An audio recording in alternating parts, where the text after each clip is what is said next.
It's like 8 a.m.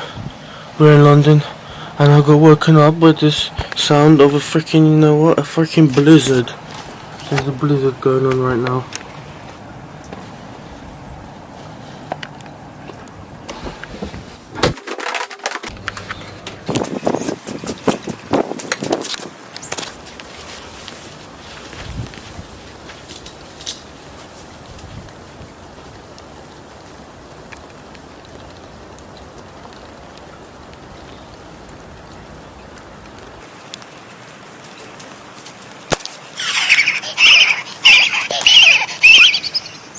I am happy. I'm so happy.